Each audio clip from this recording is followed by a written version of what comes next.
건강을 잃으면 모든 것을 잃는다고. 나는 부자가 되고 싶어하는 사람들에게 일과 관련된 공부를 할 때는 피를 토하는 자세로 하라고 한다. 특히 30대 중반 이전에는 빠르면 빠를수록 좋다. 적어도 2, 3년 동안은 길면 길수록 좋다. 그렇게 살아야 한다고 말한다. 길거리에서 허비하는 시간이 없어야 하므로 최대한 일터나 학교에 가깝게 살면서 시간을 아끼고, 밥을 많이 먹으면 졸려서 책을 제대로 읽지 못하므로 밥을 굶거나 조금만 먹으라고 한다. 내가 밥을 굶으라고까지 하는 것은 실제로 쫄쫄 굶으라는 뜻이 아니라 밥 대신 다른 것을 간단히 먹으라는 뜻이다. 시간을 철저하게 아끼려면 라면 하나를 끓여 먹는 시간도 아껴야 하므로 그냥 씹어 먹으라고까지 말한다. 너무했나? 실제로 나는 5, 6개월을 아침은 안 먹고 점심은 미리 삶아놓은 계란 2개 혹은 라면 부스럭이나 찬밥 물에 말아먹기, 저녁밥은 작은 공기 하나 정도로 때운 적이 있다. 지금도 나는 아침을 전혀 먹지 않으며 오후에 식곤증을 없애고자 점심을 밥만 먹을 때가 많다. 내가 그렇게 말을 하면 사람들이 꼭 하는 말이 있다. 그러다가 건강을 해치면 모든 것을 잃는다고 말이다. 자기도 그렇게 해보았는데 위장병만 생기는 바람에 아직도 고생한다는 말도 하고, 책상에 오래 앉아 있다 보니 요통만 생겼다고 하기도 하며, 돈을 잃으면 조금 잃은 것이요 명예를 잃으면 많이 잃은 것이다. 그러나 건강을 잃으면 전부를 잃은 것이다 라고 강조하면서 역시 건강이 최고라고 말한다. 정말? 그렇다면 건강 걱정하면서 그렇게 계속 튼튼하게 살아라. 81년부터 90년까지 10년간 언론에 게재된 자살기사 총 411건을 분석한 논문, 중앙대 의대 박동철에 따르면 자살 동기는 경제적 가난이 86건 21%, 가장 많았고, 다음으로 정서적 갈등 79건 19%, 부부 갈등 66건 16%, 학업 문제 24건 6% 등의 순이었다. 또 자살의 심리적 원인은 절망 및 고독감 117건 29%, 열등감 52건, 갈등 상황 도피 47건, 이런 순으로 조사됐다. 연령층별 자살률은 20대가 가장 높고 다음으로 30대, 10대의 순으로 나타났으며 남자가 여자보다 2배가량 많았다. 그로부터 10여 년이 지난 뒤 통계청이 내놓은 99년 한국인의 사망 원인 분석에서 자살자는 10, 30대에 집중되는 현상을 보였고, 그들 세대에서 자살은 교통사고 다음에 최대 사망 원인으로 나타났다. 즉, 자살자들은 젊고 싱싱하고 건강한 10대에서 30대 중에서 가장 많이 나오며 건강 상실이 동기가 되어 자살하는 사람은 많지 않음을 알 수 있다. 이것 좀 이상하지 않은가? 흔히 사람들은 건강을 잃으면 모든 것을 잃는다고 하고, 모든 것을 잃었다면 당연히 절망하여 자살할 것 같은데, 그런 이유로 인해 자살하는 사람들보다는 건강하고 탱탱한 몸을 갖고 있음에도 살고 싶어하지 않는 사람들이 대다수라는 사실 말이다. 건강하면 모든 것을 다 가지고 있는 것이나 다름없는데도 왜들 그렇게 죽으려고 하는 것일까? 몸이 건강하다고 해서 모든 것을 다 갖게 되어 고민 끝, 절망 끝, 행복 시작이 되는 것은 아니기 때문 아닌가? 어느 독자에게 프로 가외 선생이 되는 쪽으로 삶의 방향 전환을 권유했던 적이 있다. 그때 일을 어떻게 하는지 방법론을 구체적으로 알려주면서 빠지지 않는 상황이 있는데 농땡이 치지 말고 학생을 손님으로 여기면서 하루 종일 가르치는 것과 관련된 일, 즉 교재를 준비하는 일과 가르치는 일에만 미친 듯 몰두하라는 것이었다. 일요일이건 공휴일이건 쉬지 말라고 했다. 그가 내 지시대로 몇 개월을 하다가 일주일에 하루 정도는 쉬고 싶다고 하였을 때 내가 한 말은 엄살 떨고 있네, 아직도 정신을 차리지 못했다였다. 1년 정도 지나 피곤함에 쓰러져 며칠 동안 병원에 있었다는 메일을 받았을 때 내가 한 말은 당장 종합 비타민을 2알씩 먹으라였다. 돈도 좋지만 건강을 잃으면 모든 것을 잃지 않느냐는 그의 말에 내가 한 말은 이랬다. 그 잘난 건강을 가지고 있었을 때 너는 당장 죽고 싶은 마음뿐이었지 않은가? 자살하는 사람들 중 99%는 건강한 몸을 갖고 있으면서도 스스로 목숨을 끊는다. 그러니 개소리 말고 밥이나 철저하게 제때 찾아 먹어라. 차가운 샌드위치라도 제때 먹기만 하면 죽지는 않는다. 내가 그에게 한 달에 하루는 푹 쉬어도 좋다. 일주일에 하루가 아니다. 그렇게 한 시기는 그의 예금액이 2억을 넘어가기 시작했을 때였는데 메일을 주고받은 지 2년이 채 안 된 시기였다. 세계보건기구는 건강을 신체적으로 병이 없는 상태이면서 정신적, 사회적으로도 안녕인 상태라고 정의한다. 몸 건강한 노숙자는 정신적, 사회적으로 안녕한 상태는 아니므로 건강한 사람이라고 할 수 없다. 그저 몸 하나 튼튼하다고 건강한 것은 아니라는 말이다. 정신적, 사회적으로 안녕한 상태가 아니면 육체적 건강은 위협을 받는다. 핀란드의 투루크시 직업병 전문 연구소가 조사한 바에 의하면 경기가 침체 국면에 있을 경우 근로자들은 더 많은 질병을 앓게 되는데 고용 불안과 일터에서의 분위기 변화 등으로 불안감이 생기기 때문이라고 하며 실제로 실직하게 되면 사망률마저 높아진다고 한다. 이에 덧붙여 핀란드 헬싱키 대학의 연구팀은 250만 명을 대상으로 조사한 결과 실업률이 낮을 때 실직하면 사망하기 쉬우나 실업률이 높을 때는 그럴 가능성이 작아진다는 것도 발견하였다. 연구팀은 실업률이 낮을 때 실직한 사람은 본래부터 건강에 나쁜 생활 습관과 성격 등을 가지고 있었을 가능성이 높기에 사망률이 높은 것이며 실업률이 높을 때는 심신이 건강한 사람들도 실직할 가능이 높아지고 주변에 실직자가 많다 보니 실직으로 인한 스트레스도 줄어들어 사망률이 낮다고 덧붙였다. 한편 의학자들은 자신의 능력을 넘어서는 가중한 업무를 하게 되면 정신적, 육체적 스트레스가 지속적으로 누적되면서 신경이나 관절 등 신체 조직이 긴장하여 면역력이 떨어지고 뇌출혈, 심혈관계 질환, 뇌경색, 심근경색 등을 일으키게 된다고 한다.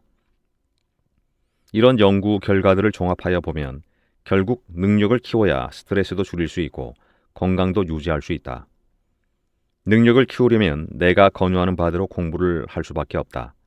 하지만 밤늦게까지 공부를 하고 낮에 일을 하게 될 때 느끼게 되는 피곤함이나 체력의 한계를 어떻게 극복하여야 할까? 나는 육체를 하루에 열 몇 시간씩 혹사시키라는 것은 아니다. 육체에는 한계가 분명히 있다. 때문에 적절한 휴식이 필요하다. 우리 몸은 기계가 아니니까 말이다.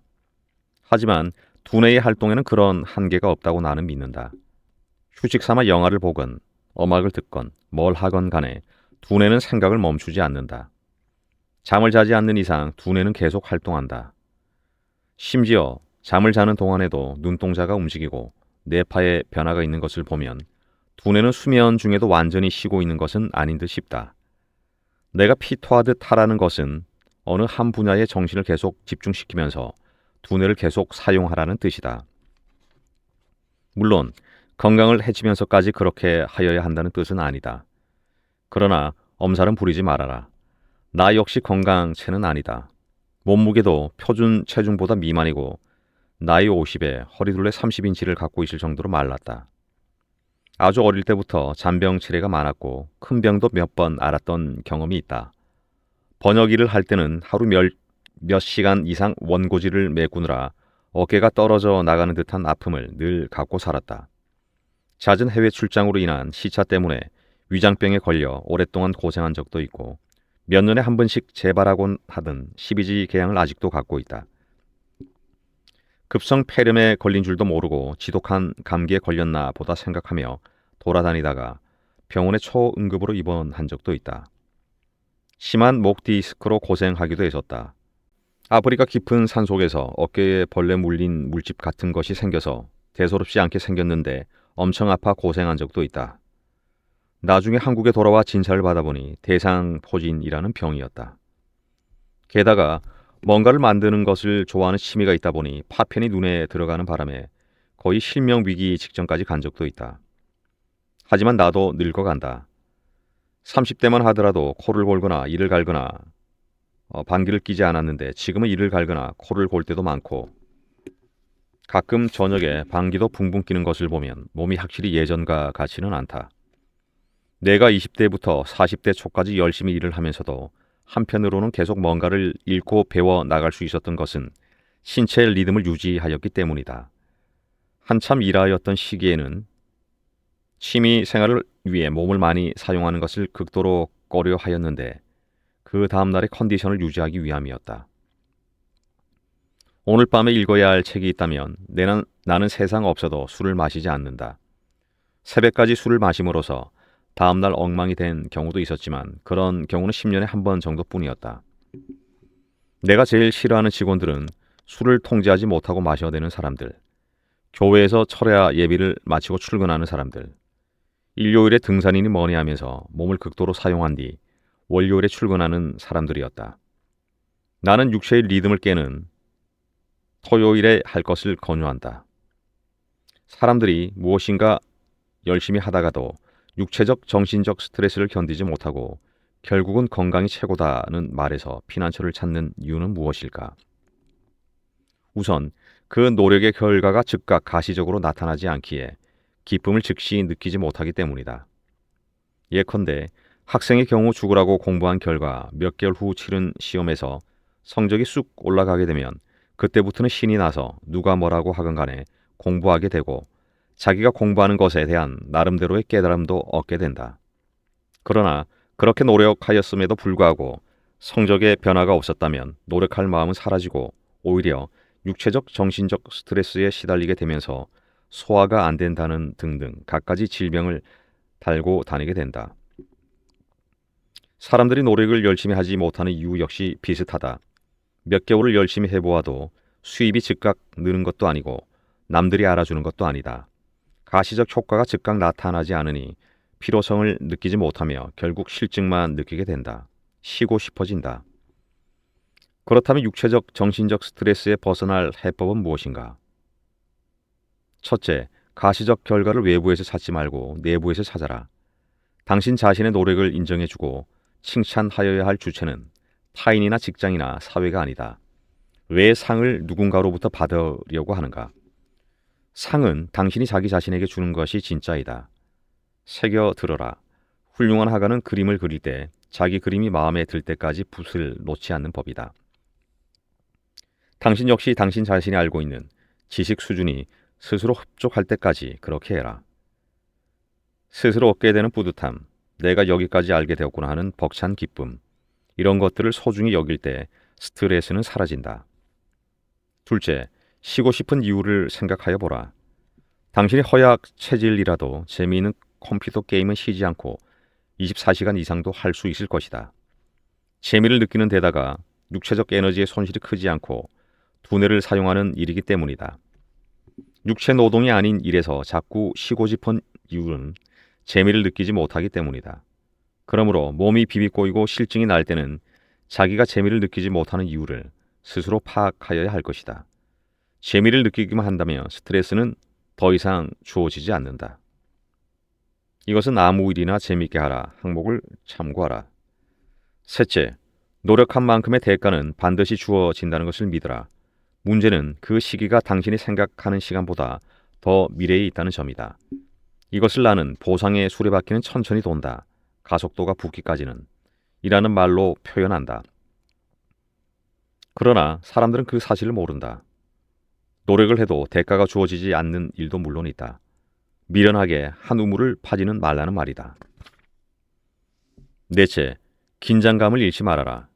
긴장감이 있다면 싫은 것을 오랫동안 억지로 하여도 탈이 나지 않는다. 전쟁터에서 식사도 제때 못하고 잠도 제대로 못 자는 병사들이 건강을 해쳐 죽었다는 말을 들어본 적이 있는가? 이것 아니면 죽는다는 긴장감 때문에 그럴 텀이 없다. 군대를 다녀온 사람은 알 것이다.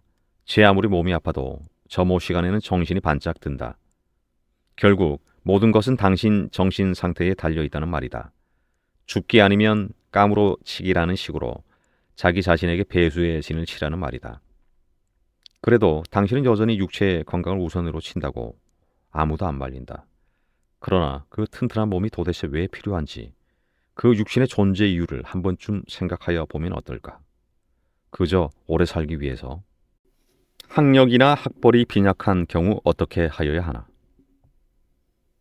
질문. 학력은 있는데 학벌이 떨어지는 사람은 어떻게 하여야 하는가? 학벌이 중시되는 집단은 가능한 멀리해라. 한국 사회에서 학벌과 학력은 파벌을 만드는 구심점이 되며 당신을 환영하지 않는다. 학벌이 신통치 않으면 학력이 아무리 좋아도 일단은 젖혀진다.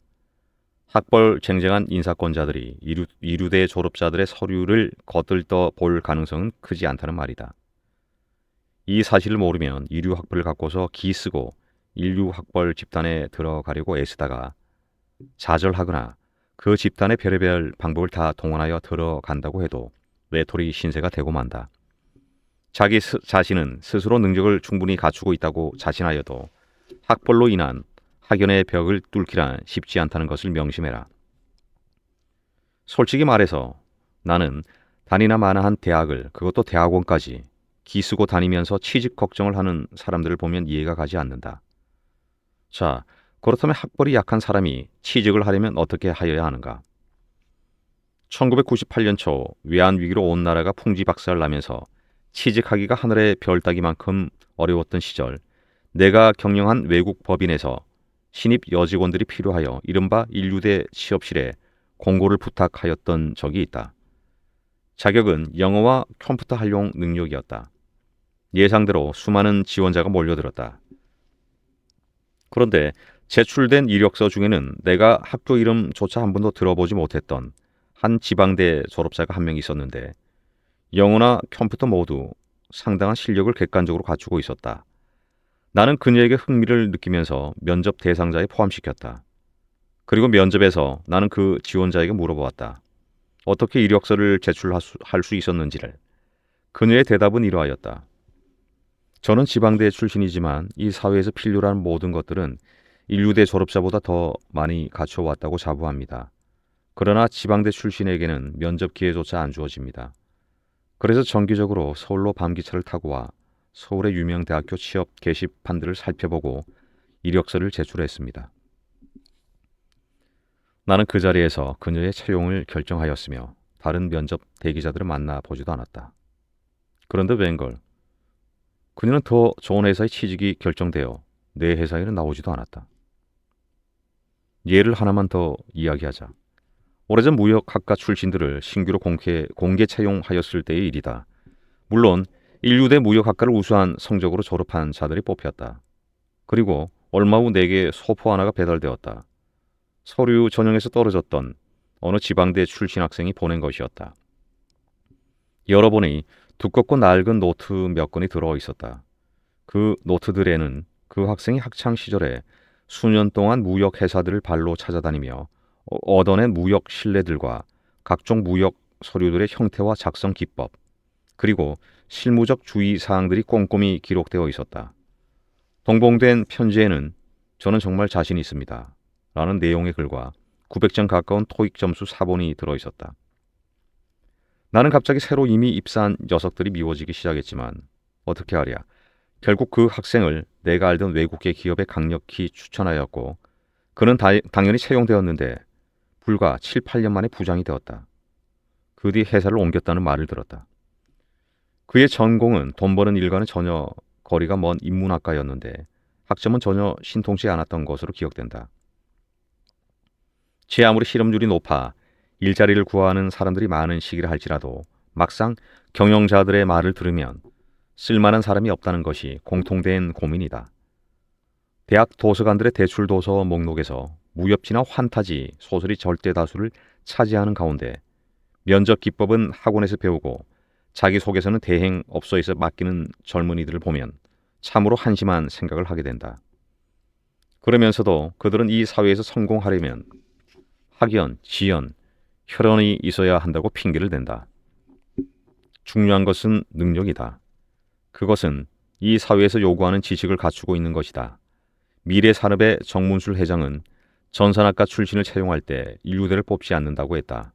컴퓨터 하드웨어와 프로그램을 판매하기도 했던 내 경험으로도 그렇다. 전 과목 모두 잘하는 사람은 정작 필요한 업무에서는 능력을 보이지 못하는 경우가 종종 있다. 오히려 인류대가 아닌 이류대에 전산에 미친 사람들이 많다. 인류대 출신을 선호하는 회사는 이미 인류대 출신들이 자리를 잡고 있는 대기업들이 더 많다. 질문. 학력이 없다면 어떻게 하여야 하는가? 코스닥 등록 기업들의 경영자들 중 대학 출신이 많은 이유는 그 기업들의 속성 때문이다.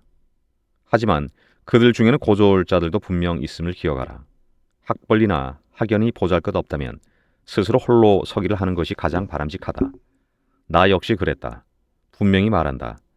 대졸자들이 대학에서 보내는 4년과 동일한 기간을 어떤 분야에 홀로 파고든다면 그 어떤 분야에서건 대졸자보다도 더 큰 실력을 갖추게 된다. 나의 경험담. 군 제대 후 우여곡절 끝에 중학교 1학년을 가르치게 되었는데 높은 보수를 받으려면 고등학생을 가르쳐야 했고 영어 실력이 필요하였다. 당시 나는 대학생도 아니었고 영어도 못했다. 하지만 영어를 전공으로 하는 대학생들이 하루에 2시간씩 4년간 공부한다면 도사가 된다는 말을 우연히 듣고 나서 이런 생각이 들었다. 하루에 2시간씩 4년? 하루에 4시간을 하면 2년, 8시간이면 1년, 16시간이면 6개월,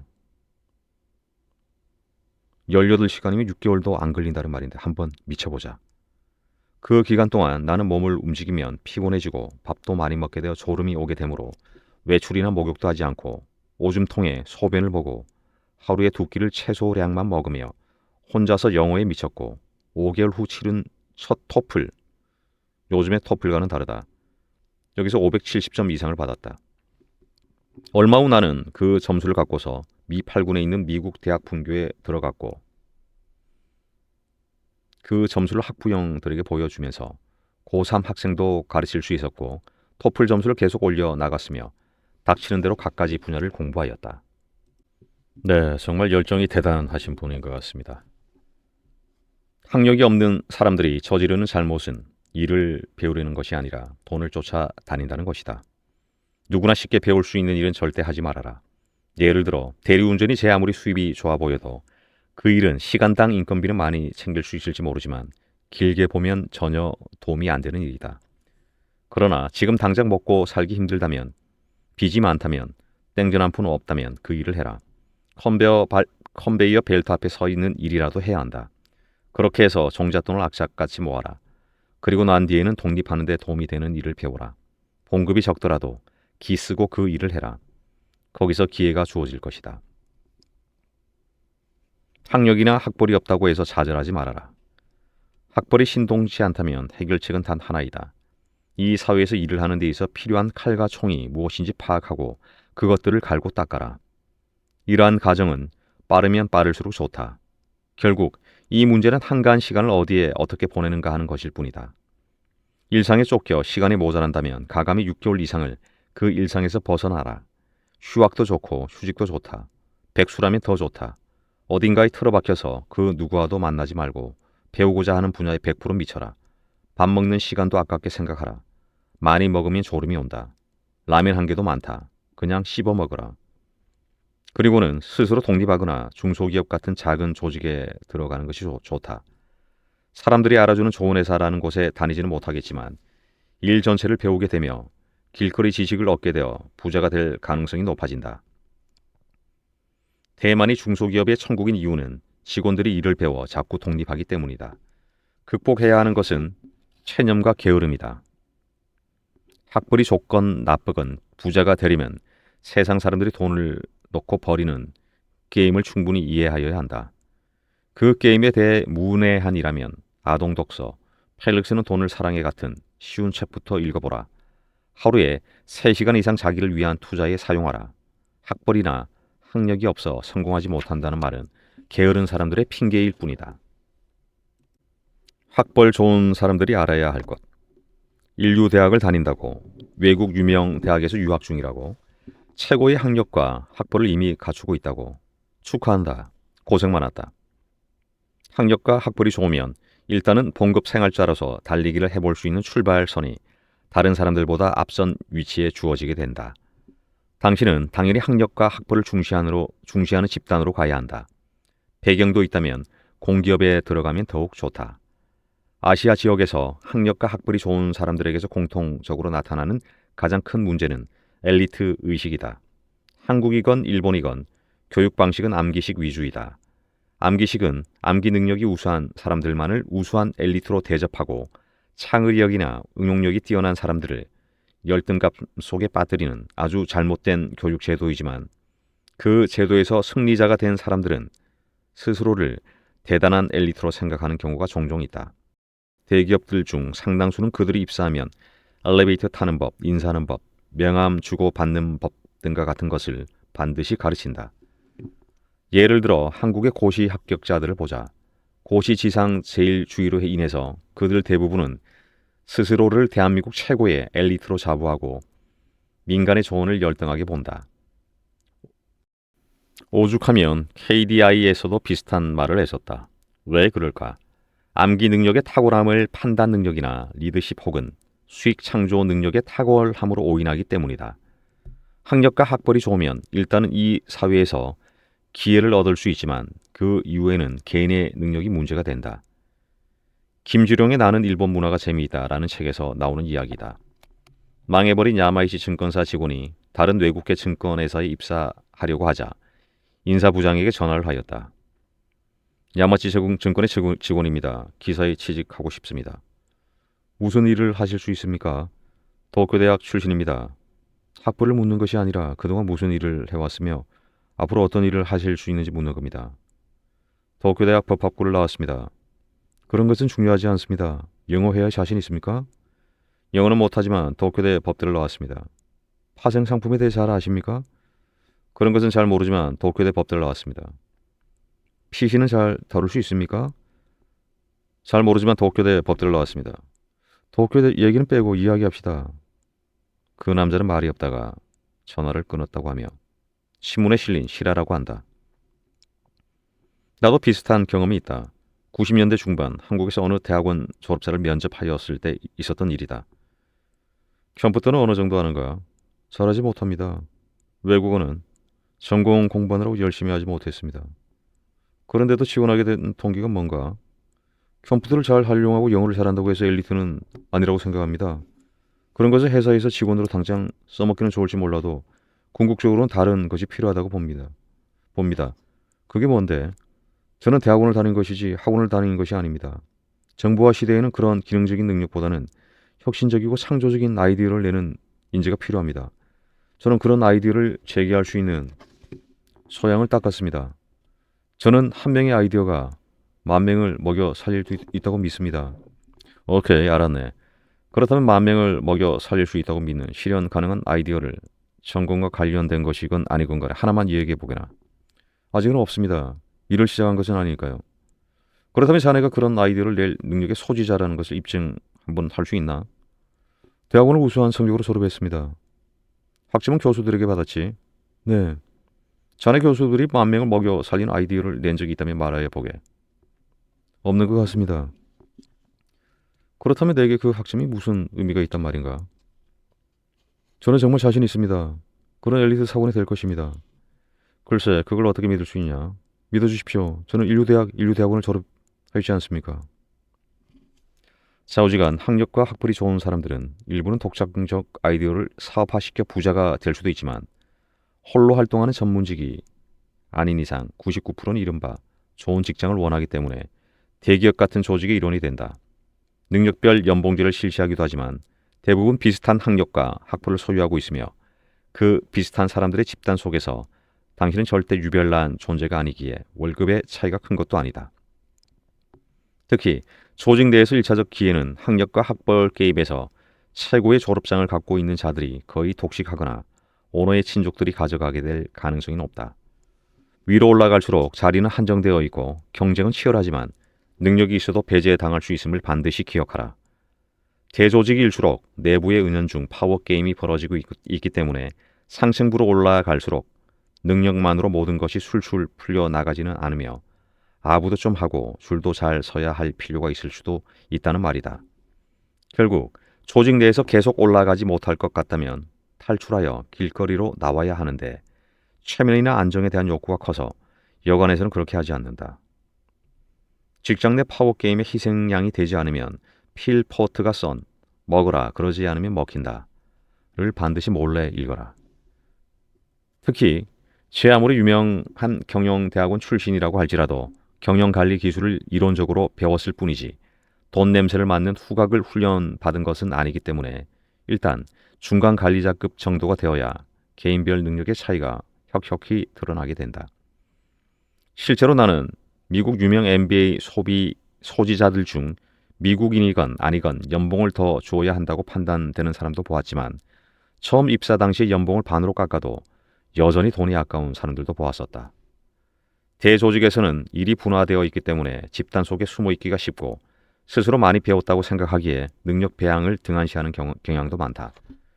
가장 한심한 경우는 대조직에서 얼마의 예산 혹은 매출을 주물렀다는 것을 자신의 개인 능력으로 생각하는 경우이다.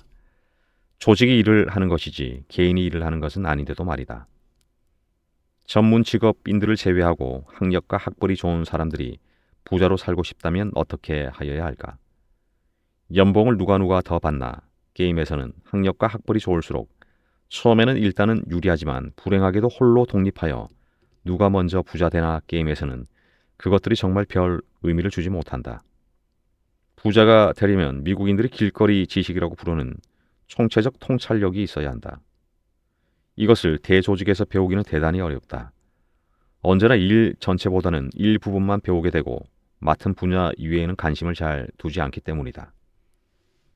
부자가 되려면 실물 경제 속에서 돈 냄새를 잘 맡아야 하는데 학교 공부만 하였기에 실제 상황은 잘 모르는 경우도 많다. 컴퓨터를 이용하면 언제라도 확인할 수 있는 지식들을 얼마나 자기 머릿속에 이전시켰는지는 더 이상 중요하지 않다. 창의력과 응용력이 얼마나 개발되어 있고 부가가치 창출의 능력이 어느 정도나 있는지가 결정 요인이다. 이런 능력을 기르려면 학력이나 학벌에 대한 더 많은 대우를 찾아다니는 것보다는 일을 총괄적으로 좀 더 많이 배울 수 있는 직장을 찾아야 하는데 그렇게 하는 사람은 정말 드물다. 그렇다 보니 결국은 평생을 직장인으로 살게 되는 빈도가 높고 소비 성향도 높다. 내 주변에 있는 수많은 학벌 좋은 사람들이 내게 하여 온 말. 직장 때려치고 빨리 사업해야 할 텐데 그 말을 나는 1, 2년 들었던 것이 아니라 수십 년을 똑같은 사람들에게서 똑같이 계속 들어왔었다.